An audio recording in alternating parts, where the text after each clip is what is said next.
the meanings of the colors and what they stand for, and some of the traits that they possess within an individual. So then you then hopefully will have a better idea what these Latayf mean, and hopefully, but not so that you can start judging yourself. They never do this. Is you have a mentor, you go to them, and you always ask for advice. But at least you have a little bit of background knowledge what the Latayf are, what they mean, and so on. So there are some basic means of various colors of Latayf in relation to our deeds of this world and our relation to Allah subhanahu wa ta'ala and the Prophet Muhammad sallallahu alaihi wasallam are reflected. So how you interact with Allah subhanahu wa ta'ala, with the Prophet sallallahu alaihi wasallam, and with the creation, this will be reflected, these colors are reflecting in the Latayf.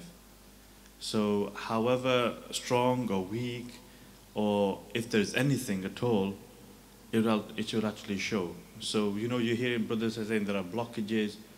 There could be a reason why. You could see that people have various degrees of colorization in the type. Some colors could be dull, some could be bright, some could be spinning, not spinning. They all have an interpretation meaning, but we're just going to touch upon them. And it's reflective of the fact that whatever state and condition you're in, that is what's going to be reflecting on. So obviously the red Latayf is positioned, everybody should know where is it positioned. So it's important when you're doing the exercise, you know exactly, you don't want to be going to a certain part and it's not the right part. So no, and again, just so that everybody knows, where's the red Latayf based? Where is it positioned? Below the navel, near the private parts area, groin region. So obviously you know that, I'm not going to go through that here.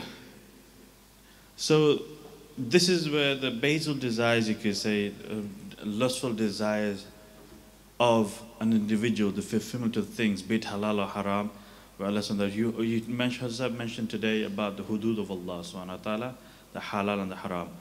And it is where here is where the characteristics of that trait will be eminent, where basically the shahawat and the desires, the lustful desires which emanate within a person resides in this Latayf particularly, and is very potent. So sexual desires, more importantly, those urges and desires, and if people are actually mingling with the non-mahram, actually doing illicit activities with their eyes and watching illicit things like pornography and everything, all these desires and shahawat will be actually manifested in that quality of the red Latayf there. And lust, it also means that the lustful desires of other things as well. It's all about lust and going to the extremes of fulfillment of these certain acts and aspects as well. And what will happen is that the opposite end and opposite spectrum is true as well, is that, for example, if you have desires for women and then not having desires as well is also wrong as well. Completely wrong. So we need to bring a balance, and that's what Allah and His Messenger said, how to bring into your life into balance, and then through the course of purification, hopefully you'll also bring your life in balance as well. But what does the red Latayf mean? This is something which will be new for a lot now. Also, like you're seeing these Latayf, the colors of Latayf have got a negative trait. We can also have a positive seen in the positive traits as well, which will reflect in the person as well. Just like you're seeing in one spectrum, if you have a filter and if you have a scanner, you're going to scan for negativity. You can similarly scan for positivity as well, positive traits within a person using the same colors, and they have a different meaning as well. So what do the red Latayf mean in terms of colors if you want to see the positive traits? It is about the amount or level of repentance, tawbah, that person done. And if you think about it, like Shaykh Ahmad al-Bagh, they mentioned the Jummah khutbahs and previous khutbahs, and also today is one of the days, is that really the very first mi'raj that every single person can do is reaching the mi'raj to the door of tawbah. Tawbah is such a thing, the first uruj, no matter what you do, no matter what you have, Tawbah is the very first ascension that you need to do to get to any access to anything else and everything else. Tawbah. And if you also think about it, ponder a little bit as well, is that Inna Allaha yuhibbu tawwabin. It is through this act of tawbah that you can also become the most beloved. Allah loves you so much because of the act of tawbah. And the strange thing is that you hear the Sahaba saying, and you see the most frequent and often the recitation that we hear come from the blessed lips of the Messenger of Allah sallallahu alaihi wasallam is what? Astaghfar. He was ma'soom, he's sinless. What was he doing astaghfar? But he was doing 70 to 100 times astaghfar. More than me and you, we do one, we get tired. We do two, we get tired. He sallallahu alaihi wasallam is doing astaghfar 70 to 100 times in some narration. But if you see it, this is why he's the beloved of Allah subhanahu wa ta'ala, because it's what? Tawwabin, the people who repent often. But he wasn't he sallallahu alaihi wasallam was not repenting because of any sins. His, like the Mashayikh said, is because when they've gone from one degree of station to another degree of station, from one degree of state to another high level of state, they did tawbah of the previous state. They had more ma'rifah Allah subhanahu wa ta'ala. They had a more proximity to Allah subhanahu wa ta'ala, because it's, every single minute, every single second, every single breath, every moment they're getting closer and closer and closer to Allah subhanahu wa ta'ala. And by getting closer to Allah subhanahu wa ta'ala than the previous state, they do tawbah of. That is why he's the beloved Allah subhanahu wa ta'ala. Now for me and you is that the red will be reflecting what? How much tawbah we've done.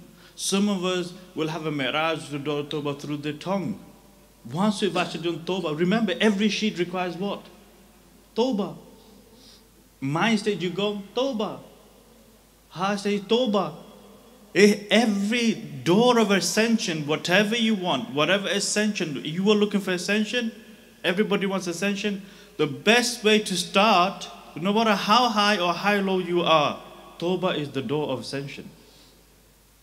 The very first thing that you can have is tawbah. So here, the Mashayikh saying that red Latayf represents the amount of tawbah that person done. How sincere was that tawbah? Was it just a verbal, oh, astaghfirullah, astaghfirullah, it's just verbal lip service? Or was it heartfelt? Was it sincere? Was it remorseful? Because the stronger, the more remorseful that tawbah is, the stronger that tawbah will help him to actually refrain from that sin again. So then, likewise, you know, sometimes you hear the brother saying is that we saw the color of that person, the tifa, the red was a bit dull, it's a bit dark. Similarly, your tawbah will be reflecting how strong that tawbah is in that person.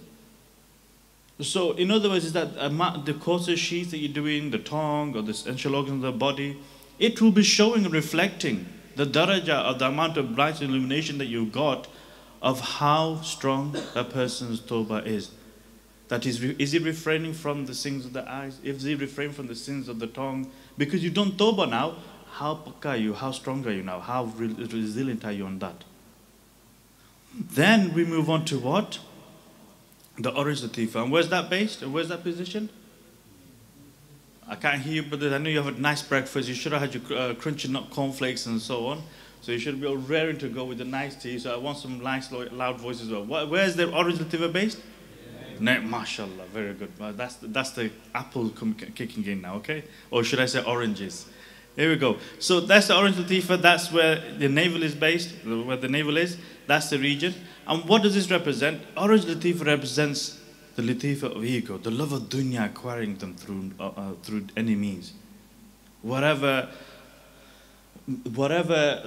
thing that you see, the house, the job, land, whatever it is, you want to acquire it, whatever, however, and whatever. It doesn't matter to you.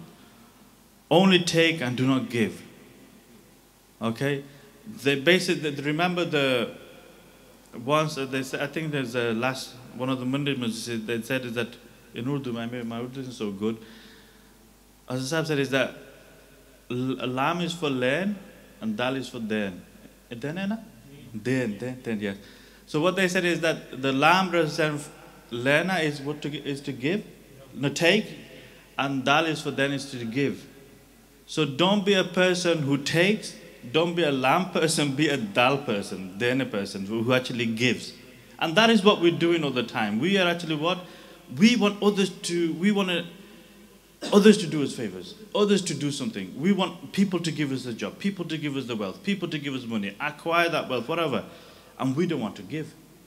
Sometimes you are, every single one of us, like you heard today, I'm just going off a little bit on it. Every single one of us, at whatever age you are, whatever ability you are, you have a skill. Bilkul, 100%, I can guarantee that Allah subhanahu wa ta'ala has given you a skill. There is not such a person in here that can say they don't have a skill. You have a skill, a positive skill, I'm saying. And sometimes that positive skill is actually better than others, and actually you're very good at it as well. Every single one of us are good at it, or if not equal, but we've got that skill. Now here, when we're saying give a giving person, that skill that you have, maybe you've got that skill and doing business with it. Maybe you got that skill and you earning money with it. Maybe you could do that skill for a hobby. But why not utilize that skill, a lawful skill that you have, and help to convey the message? Use that skill. And I'm saying to you is that you might be saying, no, I don't have knowledge. No, I can't speak in front of people. No, it doesn't matter. There is a skill in you. There's a skill in every single one of us, skill set in every single one of us. Whatever age you are, I will not take anything, honestly. Whatever age you are, there's a skill in you. See if you can make some time to, for the sake of Allah subhanahu wa ta'ala, and for the sake of the Prophet sallallahu alaihi wasallam, is that utilize that skill. For once, instead of acquiring wealth for your own time, give that skill to others for the deen. Give for a short period. It may be management, it may be organization, it may be cooking, it may be cleaning, it may be whatever. Some people are good at artistry, use artists. Some people are good at actually designing, good, do that. Some people are good at just crafting. They need moving things from here to there, A to B. Some people are good at fixing. Do it for the sake of Allah subhanahu wa ta'ala. Everything comes hand in hand when it comes to the message. It's not just one person does everything, no. Everybody, collective unit actually combines together. If you were to see the life of the Prophet ﷺ, how was Masjid Nabawi built? Every single companion partake, and also the Prophet ﷺ partook. Effort, every single one of us make that strenuous effort to actually do something. So here, what you're saying is that to give and not to take is perfection, which is good. The other extreme is to overindulge in enjoyment and pleasure of the body and pursuing wealth. So dunya, what we say is that when love of dunya overwhelms in a person, this is reflected in the orange latifa. But what's the positive trait? A positive trait in this, if you were to scan and see, analyze, what's the positive trait is that the orange latifa represents courage and steadfastness within a person, himma and istiqama. Is that the tawbah that the person has done now, so now what we're going to say, the next level is that has he now, how steadfast is he now upon the deen, upon the sharia, upon the sunnah? How steadfast is he now? And it will be reflected in this latifa. It will be reflected there. How strong is he now upon that tawbah? How strong is he now? And how steadfast is he on the namaz, on the salah, on the dhikr, on the amal that he's been prescribed? And I'm telling you is that the mashayikh, what they'll do is that this latifa will show dull, or whether it's actually broken, or whether it's weak, and so on. It'll be shown reflecting in that person, individual. Whether, for example, if you're not doing your amals, you've done tawbah, but you're not doing the amals, but alhamdulillah, your tawbah is pakka. It's true, your tawbah is sincere, but you're just maybe being kusul and lazy in terms of doing your amals. So it won't necessarily always affect your tawbah, but it will be showing in your steadfastness. How steadfast have you been? And it'll be reflective. So we can say, okay, he's reached, okay, there's the issue here, a slight problem here. We need to see why he's not being steadfast. Let's try and find out what the cause is. Maybe it's just organization. Maybe finding the time. Maybe it's through other means and other ways. So this will be reflective upon the amount of steadfast a person is upon the amal, that whatever little amal has been given, whatever adhkars has been given, dhikr, muraqabah, or if whatever salah that is being told to pray, nawafil as well, whatever, I'm saying, it will be showing in this latifa, in the orange latifa. The third is the yellow, and where is that placed, everybody? Yellow latifa is where? Stomach region, in the stomach area. Okay, good. And the yellow represents latifa of dunya, is that now you got shahwat, and then you got the love of dunya. Is that the person needs to find a balance now. He's imbalanced. You hear many brothers saying, you hear your friends saying is that brother, I'm engrossed in dunya. I try to pray, but I'm just overwhelmed. I sometimes pray, sometimes miss the prayer, and sometimes because I've got jobs and work, there's no balance for me. I'm here and there and everywhere. I don't find time. So because if you now are overwhelming and pursuing the dunya and you don't make time for the deen, eventually what happens is that the dunya will suck you, it'll eat you. And likewise, if you are going to one extreme towards the deen, and you are completely bereft of working anything else whatsoever, eventually that will come back to suck you as well. Because you need to support yourself as well financially. You need to have means to which you can support yourself as well. And that can be a catastrophe as well. So here you need, your family will have a haqq upon you. Your brothers will have a haqq on you. Your father's mother will have a right on you. You yourself has a right on yourself. There's a haqq upon you enough. So how to bring balance into deen and dunya, this will reflect in the yellow latifa. That the person hasn't got balance between deen and dunya. He needs to acquire that balance. So yellow is related to one's attraction to dunya, the desire for property and land and wealth. Yellow also represents the sun and the enjoyment of the world, that he's taking so much enjoyment from the wealth, his position, whatever it is, this is where he's getting enjoyment. Now what's the positive trait is that now you've got the tawbah, from the tawbah you've gone to steadfastness. The yellow represents devotion in a person. Devotion. That the worship that he's doing, how much really is his mind and heart immersed in that worship, in the ibadah that he's been given. That we can see through the yellow latifa is that how much is he immersed, divulged into the worship, the prayer, that how much is he, how much level of devotion, khushu and khudu is he actually getting into? What's his level of khushu and khudu? How immersed is he? Through the mind, is he wandering, is he pondering? Is the heart there when he's actually offering the prayer? When he's actually fasting? When he's going for umrah and hajj? Or whatever azkar that he's doing? Whatever durood and salawat he's reciting? How much is that mind and heart immersed in that? That is what we're trying to see through the yellow latifa. The positive trait is that how much of devotion is in that person and how much is required. And we will reflect in that. The green latifa, and this is a very, very prominent one, prominent latifa, is based where?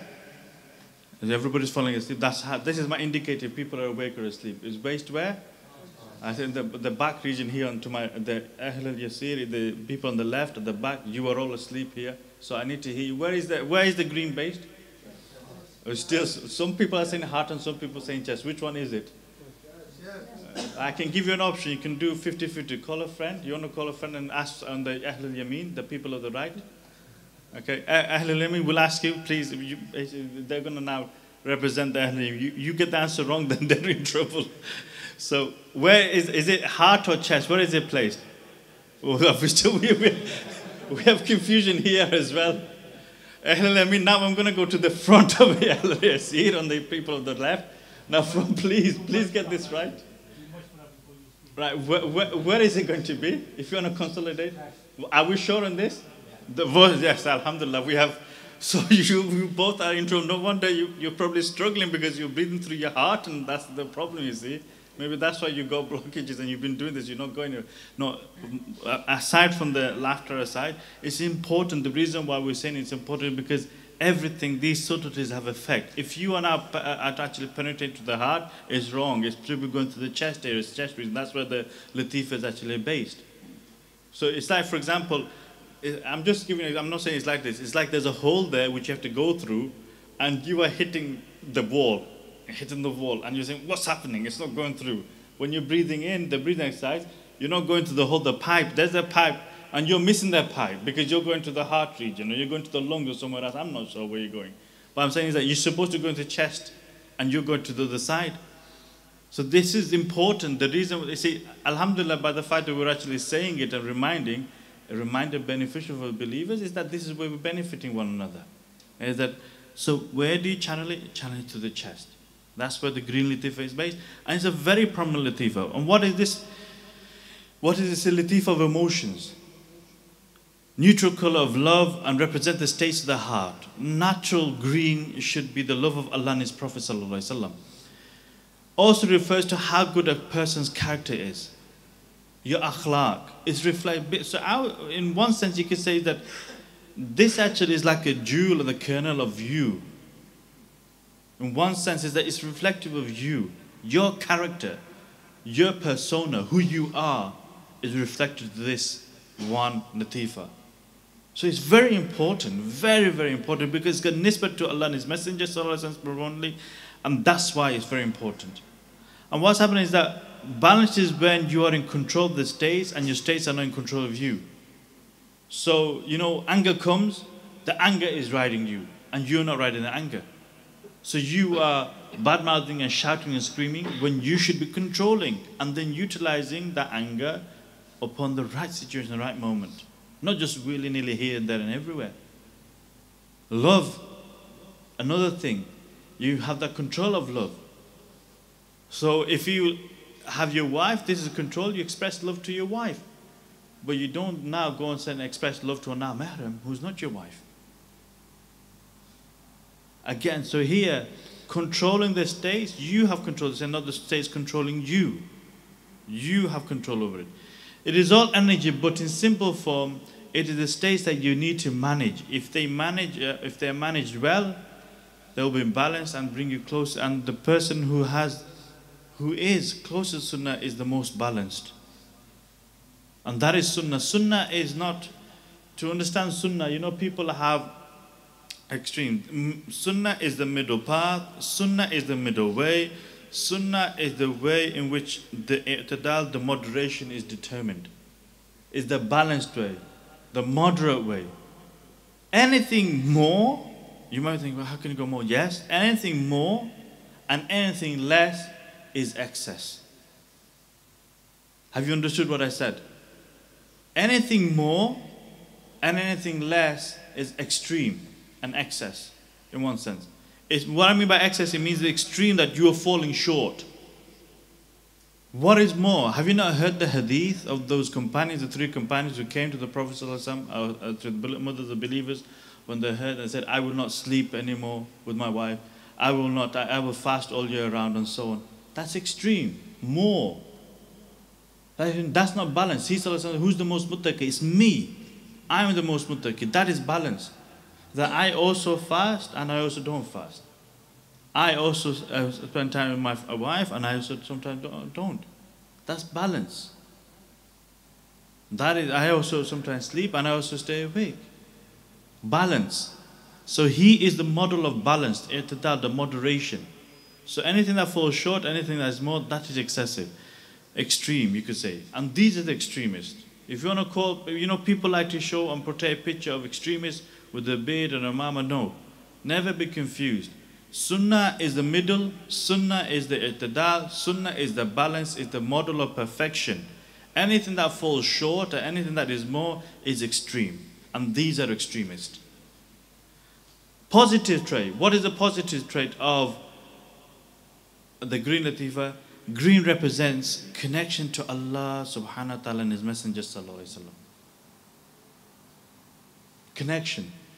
That first we talked about devotion, how immersed the person was through the body, mind. Now through body, mind and heart and spirit, through these entities that we have, just a quick thing, how many entities is a human made of? That's, I know you don't, I don't want you to be saying. Any of the brothers, Ahl Yasir just said, any of the back who are not listening, back, would you like to say how many entities is a human being made of? MashaAllah. And somebody else, the breast, can you please tell me what are they? Oh dear. MashaAllah. One is we have body, and then? MashaAllah, okay. And then? Why are you helping for? This is that time. Mind, heart. Sorry? Give me another name. Which one is it? Okay, we'll take the spirit then. And a last one? Somebody? They said it. You didn't say it, did you? I was cheating, that was, honestly. I was gonna give you a prize then, but no, I'm not gonna give you because somebody said it. So we've got enough, 5 things. And what do we hear that it is really, like we said, Shaykh Ahmad Dabakh, they said is that it is through these 5 entities that a person really, the Prophet ﷺ has shown us how we can have Mi'raj ascension. Through body, mind, heart, spirit, and nafs as well. How we can have ascension. He has shown us, He has taught us how we can do it. How we can have Mi'raj. And what this is showing is that, okay, how much of your body is now immersed and connected to the Prophet in terms of the sunnah that you applied into your life? How much is that body now applying the hukum of Allah into one's life? The law of Allah into your life. The body, the mind, the heart. The hudud that Allah has presented is that, is the body, is the mind, is the heart refrain from that hudud, and is it connected to Allah's command? Is it connected to the command of the Prophet ﷺ? How much of that is now connected? And we can see that through the green Latifa. That we can see how much, and believe it or not, this is a very prominent Latifa. You could say it's like a very prominent, we won't go into more detail on that, otherwise we will be thinking elaborate for no reason. You've got the light blue here, and what is the light blue Latifa based? Throat region, mashallah, very good. So what do the light blue represent? Light blue represents the Latifa of communication. What a person yearns for in life and the driving force and how the tongue is used. So light blue directly is related to the tongue. Okay? If one has become damaged, it prevents all the others below being cleansed and is directly linked to the heart. So the tongue is, what do they say, is the pen of the heart. Whatever the heart experiences, feels, the tongue actually expresses and manifests it. So it is directly linked. So if your tongue is actually engrossed in sin and diseased, it will show, and that's why the blockages will then, everything below will be also blocked as well, because it can't reach high, the spirit can't go higher than that. It's like, okay, it's blockage here. So the light blue is related to the tongue. If it becomes damaged, it prevents all others being cleansed. It is directly to the heart. Extremes are speaking unnecessarily beyond the limit, and the other is not to speak when necessary and to stand up for truth. These are the extremes. So it could be riba, it could be backbiting, slandering, and so on. Also, remember, it says the driving force in one's life as well. Driving force is that, what is that thing which is moving you, taking you towards, pushing you, pulling you? These are all reflective in the negative traits. But the positive trait, what is it? Because we said it's got directness but towards the tongue. It represents the awareness of Allah subhanahu wa ta'ala. Why? Why here? How come, why here? The light blue, why? It's because it is directly shown is that when you utter a word, when you speak,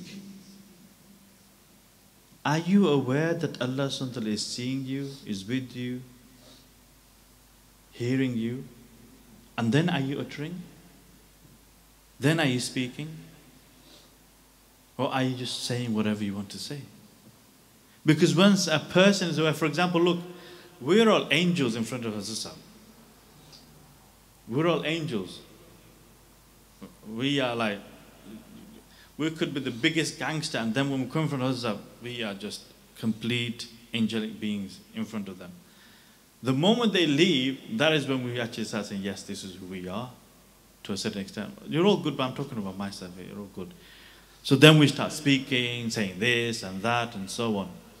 It's because why were we so controlled before and we're not controlled after? Why? What was the reason? Abdullah, what was the reason? Respect was something else, very obvious. Brother, what do you think the reason is?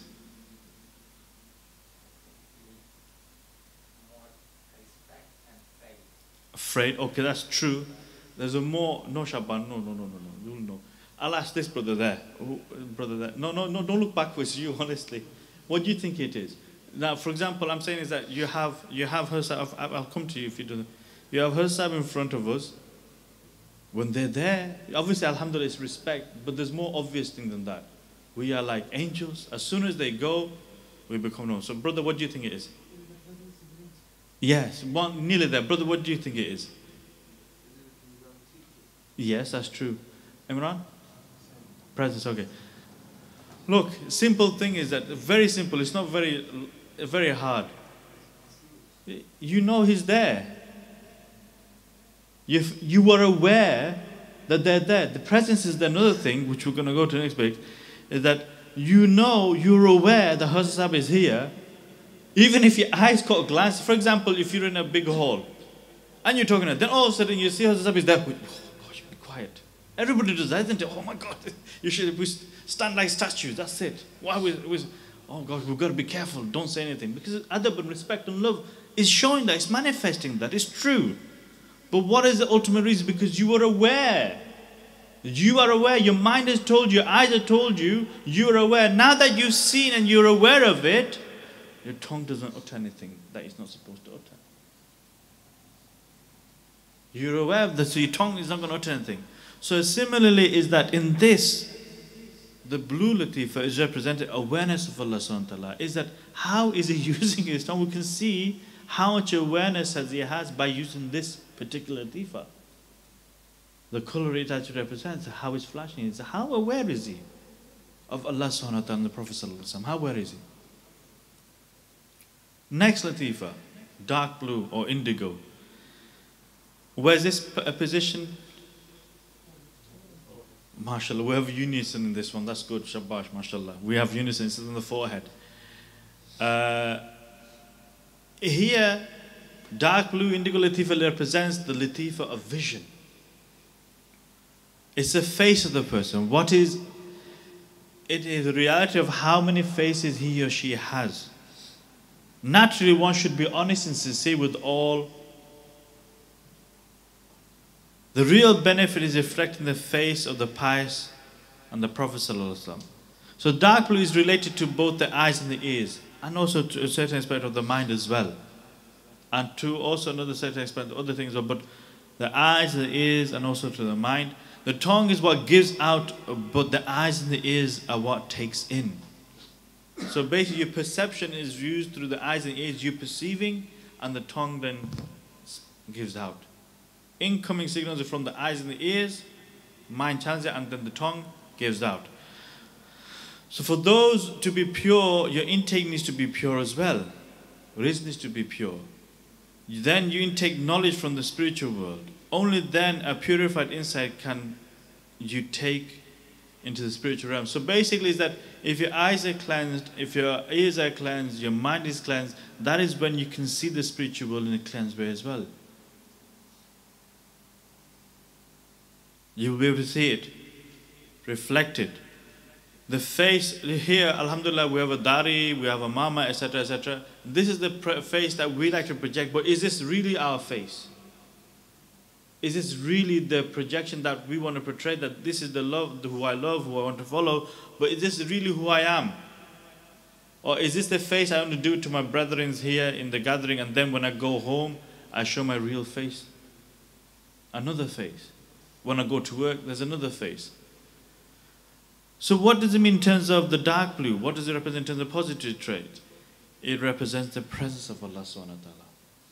Again, is that awareness was through what? The tongue. Now the eye sees and the mind, what does it do? It functions and it thinks, and the heart experiences. Mind and heart are immersed and they're experiencing the presence of Allah subhanahu wa ta'ala. How much does that person feel the presence through mind and heart of Allah subhanahu wa ta'ala? That is what the dark blue will be representing, will be showing. Hence why it's connected to the upper part, upper region. It is connected there. That the mind and heart, how much is it in the presence of Allah subhanahu wa ta'ala? Is it in the court of Allah subhanahu wa ta'ala? Is it when it's traversed, the spirit traverses, how much is actually in the presence of Allah subhanahu wa ta'ala? how long in the 24 hours is actually divulging that presence.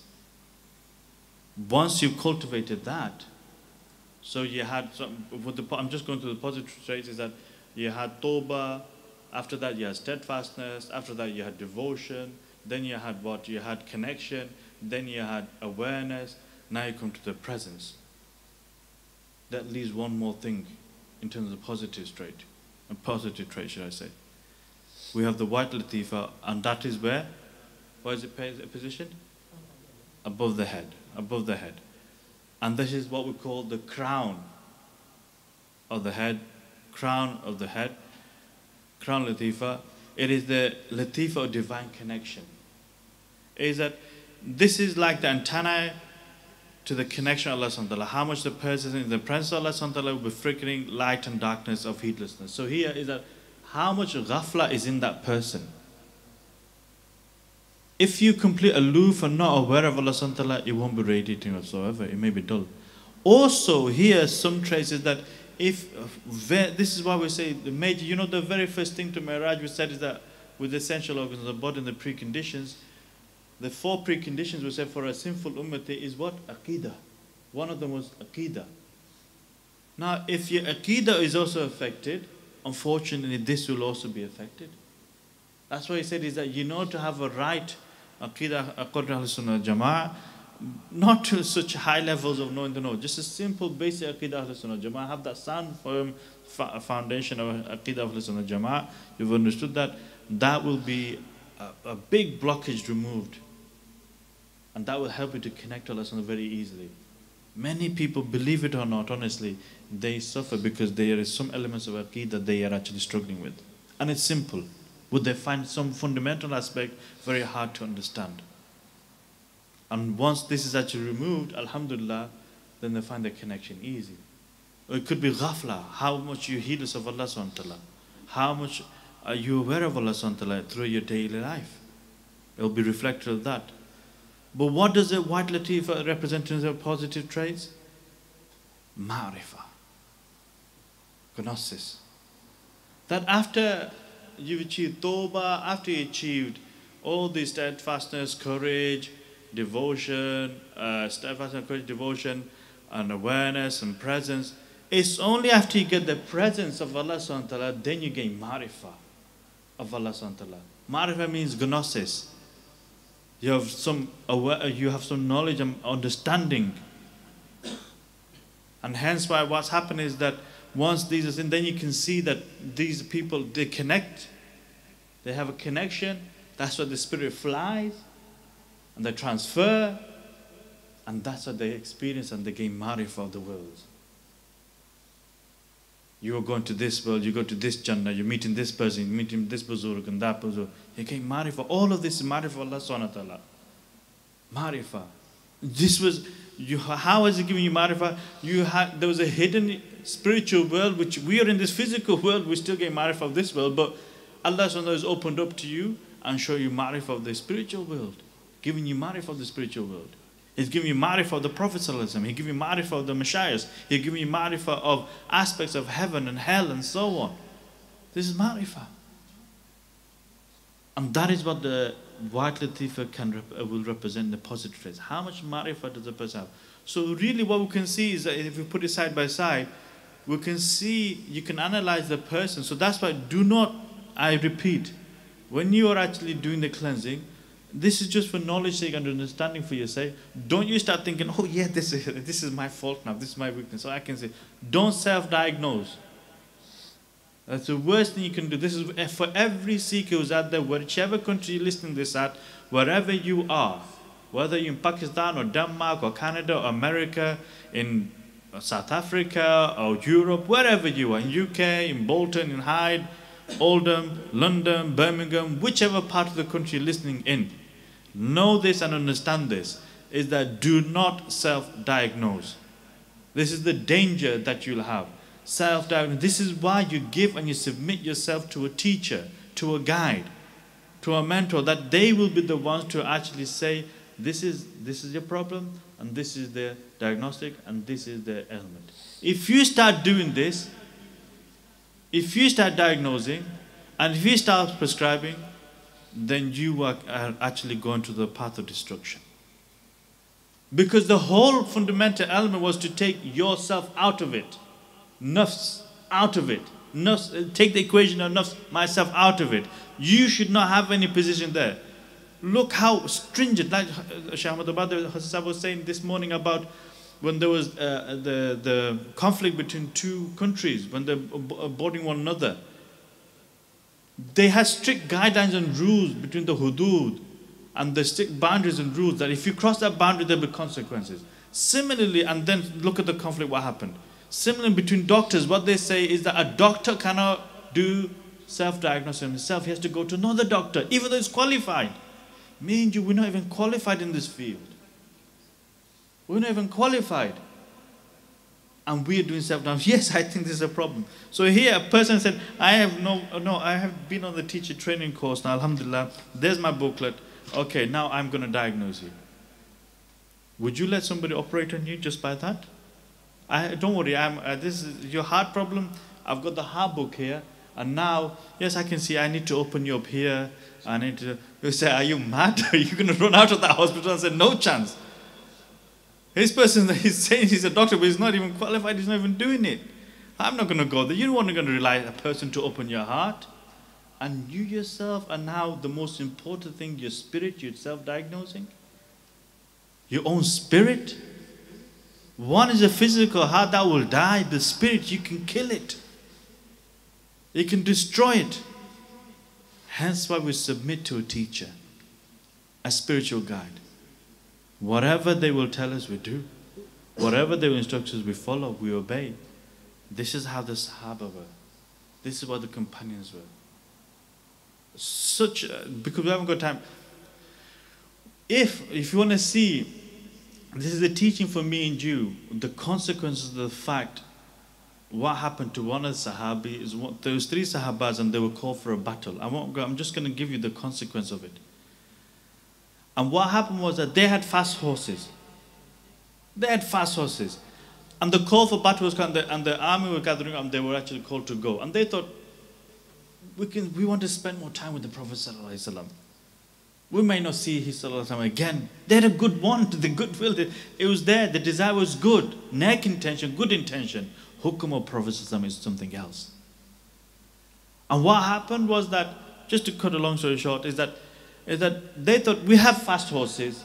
They will catch up with them. We'll go maybe a day or 2 days later. We'll catch up with them easily and we'll join with the force later. Let's just spend one more day, one more evening with the Prophet and then we'll go. Wonderful intention. When the Prophet saw this, they were very, very angry. Again, look, it was a good intention, good thing, but they self-diagnosed the hukum. One of the consequences was that they said is that you will enter paradise 500 years after. But the other consequences, which you might have heard of, is that they were boycotted. They were ordered to be boycotted. I can't remember the exact time, maybe a month or whatever, to such an extent that one of them went to the roof saying, it would be better for me to die here than suffer, because even the wives were not even allowed to go near them. They boycotted so over. But then the wonderful thing is that imagine they had such a true neck intention, but the Prophet is showing the hukum, my hukum overrides over your feelings and emotions. That's how submitted the companions were. Even though they had a good desire, wanted to be the Prophet, but no, he, hukum has to be overridden. This is a command of Allah and His Messenger, you have to override it, despite your feelings. You have to do it. Yes, what happened was that they boycotted, but when the boycott was removed and the guilt that the Sahaba felt, the tawbah that they did, I can tell you that tawbah would have been so sincere, I could have outweighed all of our tawbahs easily. Such a sincere heart that did tawbah, and there were such elevated Sahabas as well. Such elevated Sahabas. But again, look, they did something out of their own volition, own will. They thought they understood. Similarly, and look at the consequences. Similarly, with your spirit, don't mess about. Just submit. to whatever the teacher will say and just follow. Whatever your mentor says, just do as they tell you to do. Until you reach that stage where you yourself have been given authority now, okay, you can train others. But again, look, us, ourselves, you can ask every single one of us who actually, the brothers who are there, mentors are there, we go to our own teacher. Some of the brothers that they've trained me here in terms of the Latayf, etc., I consult them. I speak to them. Tell me, have I understood this correct? Can you tell me this? I consult them. They, as in one sense, they were the ziriya to be my teachers intentionally. They're just like they're teaching, they're my teachers as well. You should also be seeing this as that, okay, these are the teachers, I need to make sure that I have the right understanding. Let me speak them. Don't self-diagnose and don't actually start interpreting. This is a safe ground for you. Okay? So these are some of the traits that you'll see. We've got one more bit there. The extremes for this is that if the white little is blocked, you have no access to the spiritual world. I've mentioned this anyway.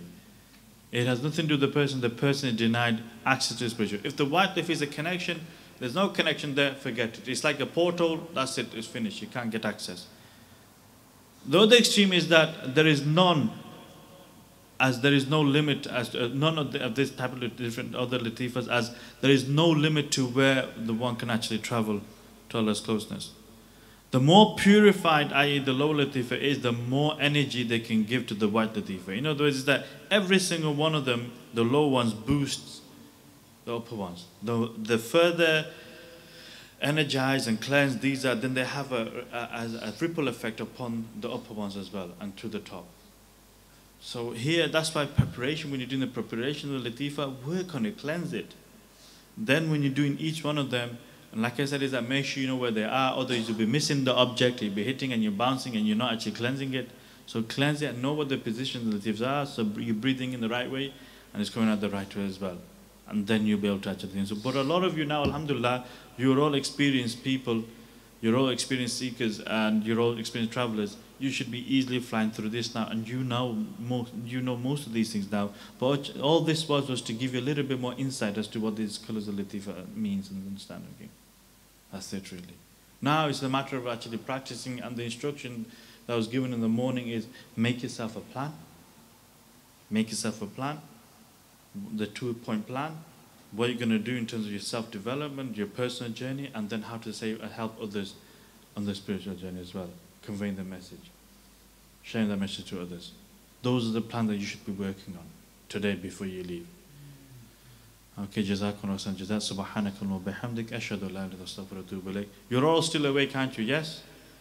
Yeah, mashallah, that's good. Look at Brother Tabrez is fully awake now. Look at that, mashallah. That's his reward for being fully awake. Okay, is there any question you'd like to ask? Otherwise, we'll actually stop here and get ready for the next session. Yes, Brother Tasif. A couple of questions. So one is, normally soul and spirit is used to change the mic.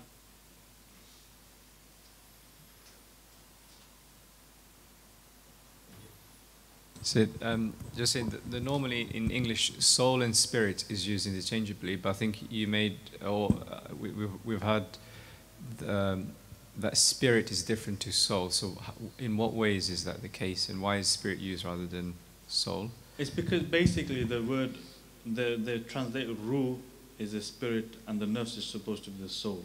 That's how they intermittently changed it. So for our ease of mind and heart, etc., from now on, whenever you're delivering, the nafs refers to the soul and the ruh refers to the spirit.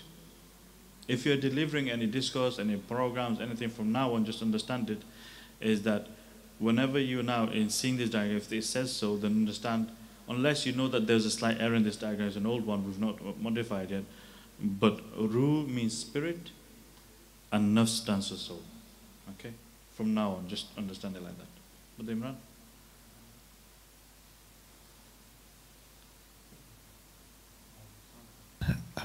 So I just want to ask for the last latifa, so with regards to imbalance. So, for example, if a person travels without the guidance of the mashayikh, or say you have extreme examples sometimes in the subcontinent where individuals abandon physical ibadah does that lead to an imbalance of the white Yeah, Latayf? they're going to. There are two types of ascension they're having. One is ascension towards heavenly kingdoms on Allah subhanahu wa ta'ala, and the other ascension is towards the hellfire.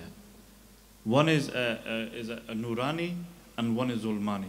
And what they're doing is that they're going towards those people who have abandoned any spiritual guide, who have abandoned that. A classic story which I'll mention, but for the sake, it was a student of Hazrat, I think Hazrat either Junaid or Hazrat Ibrahim bin Adham. I think it's Hazrat Junaid, I'm not sure. Hazrat Sayyidina Junaid Baghdadi Rahimahullah. Their student maybe, I'm not sure. What happened was that exactly what you're saying is that he was a prominent student doing his ibadah and worship. May Allah forgive me if it's the wrong mashayikh, but it's one of these mashayikhs.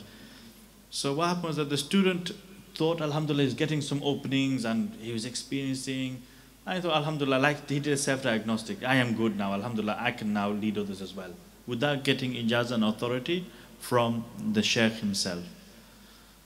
So what happened was that he went along and then he started up his own zawiyah, own khanqa, and people were coming, and people were actually, he was actually doing ibadah and worship, and people were talking about, look, this person does such ibadah, such worship, and he's relating such dreams, such visions, amazing, and people were coming to listen to him, and so on and so on.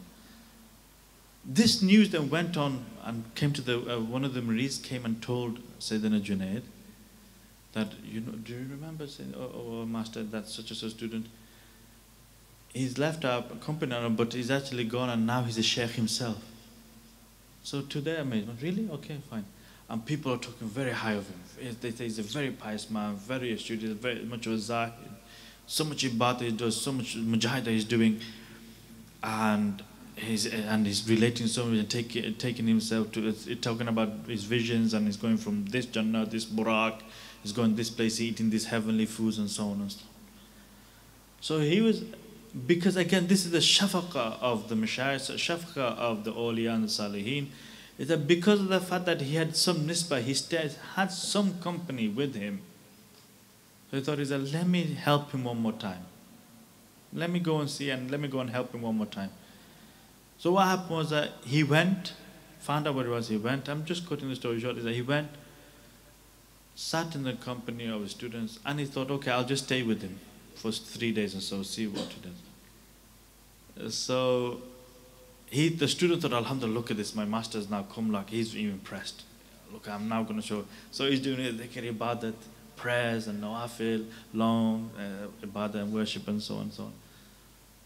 And he's saying, oh, so, and he's relating, I see this and I'm seeing that, etc., etc. So 3 days as a Junaid or whichever mashayikh was, they stayed with him.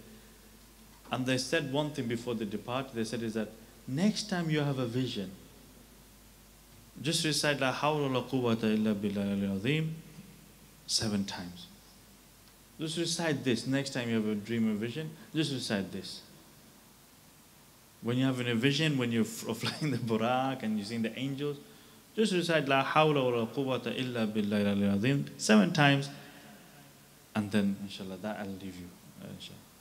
So, master, you know, please, okay, he kissed his hand and that's it, he departed.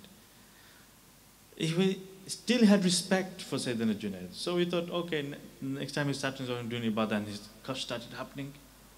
As the kashf, he's seeing the Burak is now coming, angels are coming, he's about to sit on the Burak, and he's about to be taken to Jannah, and seeing Jannah, and he's about to partake in the food of Jannah. Then he remembered what Hazrat Junaid said.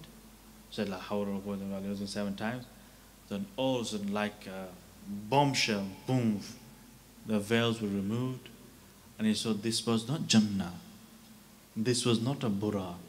These were not angels. These were jinnats and shayateens playing with him and giving him the form as Burak and Jannah. And rather than being in Jannah, he's in a dung pit of feces, and he's eating feces and all this garbage. Horrified by the scene what he just seen, he quickly ran towards his master, fell at the feet of Sayyidina Junaid Baghdadi, rahimahullah. Said, Master, forgive me. And this is what I'm trying to say, is that people who will leave the physical guide until they have actually got ijazah and permission from the spiritual guide, until you hear physically and authenticity from the own guide that your Shaykh has said to you, now my son, I give you ijazah, permission for you to leave and you go on your own journey, because there will come a time, once a person is actually elevated, there will come a time that says that now you have to, I am going to be like Mashayikh said, I am the barrier now between you and Allah subhanahu wa ta'ala, you now have to go ahead now. The Prophet will not take you. I've done my duty. Because their job was to take you to the Prophet and that's it. Now it's their job, not my job is done. Until your Shaykh has said this to you, you cannot for any moment, for any second think that you are now free. And let me just also tell you is that I would say that even if you were to hear this from your own master, is that not a single day should go past thinking that I am free from my master. Every single second, every single breath, you will need them till the moment you die. You cannot be free of them because they are the one through which you were created and came to exist in the spiritual world. They are your spiritual father. Do you now disconnect from your mother and father? All of a sudden, do you disconnect? You're born through them, now all of a sudden, no, I don't need you. How dare you say something like this? You will always be in need of them. Always. No matter what. And also be aware of these, no, we're going to go somewhere else anyway. But remember this is that you have these people who are, you hear the Buddhists and others who are experiencing the spiritual realms. Sayyidina Abdul Jabbar, rahmahullah, they said it perfectly clear, these are three openings. One is a fat of light and darkness and divine, and one is the fat opening of zulmat and nur and shaitanic. And that will lead to hellfire, and shaitan is actually given the force behind it, the power behind it for you to see that. And the other is Allah subhanahu wa ta'ala's messenger is actually opening you, taking to them. It's up to us to choose which one we want. Okay? Yes, Brother Abdullah.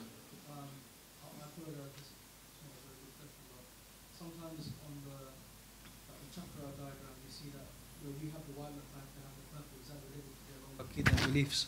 Sorry? So sometimes, on the chakra diagrams, which is like the Latifa diagram, where we see the white Latifa, they have purple. Is that related to the fact that they have the wrong beliefs and wrong Aqidah? They're choosing whatever color they're choosing. We do not know what color they chose. It's up to them. Whether it's authentic or not, whatever they're seeing is inspired by whatever inspiration, shaitan and nafs and whatever one they want to calculate. But these are true to whatever the Mashayikhs have actually said. So you don't, this is what it is that min husn Islam mar itarakahu ma la ya'nihi, is that the beauty of Islam is that don't bother and think that does not concern you. Is that they're doing whatever diagram, alhamdulillah, unless there is a need for you to know, and that is going to be fundamental for a journey. It's good for curiosity, sometimes it's good, but it doesn't really concern. What you should be doing is how much of the own path do you know? This is why you find it amazing is that honestly, we really don't know. A lot of us here, I can tell you just without even showing our hands, is that if I was to say how many of us actually have read the course book inside out, you should be thinking, oh my gosh, what course book? Some of you will say, what course book? Well, we're just in diagrams and that's it. This is the diagram. Yeah, you've not read the course book. You've not read some of the aspects of the journey, the tawbah aspect, the journey aspect.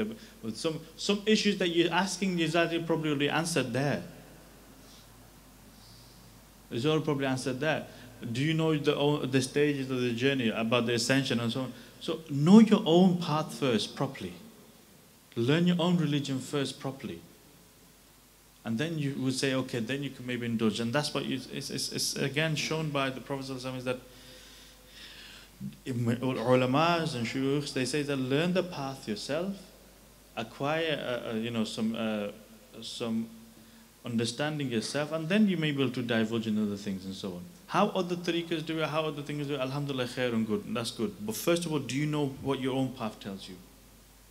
What are the adab, what are the etiquettes, what are the conducts and so on of your own path? So that's how you should see. That's your safe ground. Inshallah. Anybody else? I don't really want to take up somebody else's time, so I have Brother Majid 1 hour and that's it. My job is done, but whatever the next slot is, so you have a maximum time for the next slot as well. So I don't want to take any of the questions really, because my slot is finished. So if whoever has any question, you may ask. Otherwise, we'll actually move on to the next session or whatever that is. Ustad Majid. Thank you. Very well explained. Jazakallah. All good is from Allah and all for myself. MashaAllah. Jazakallah to Ustad Gais. Okay, so we're going to have a break, but please just stay seated for a moment because there's a couple of things that need to be done.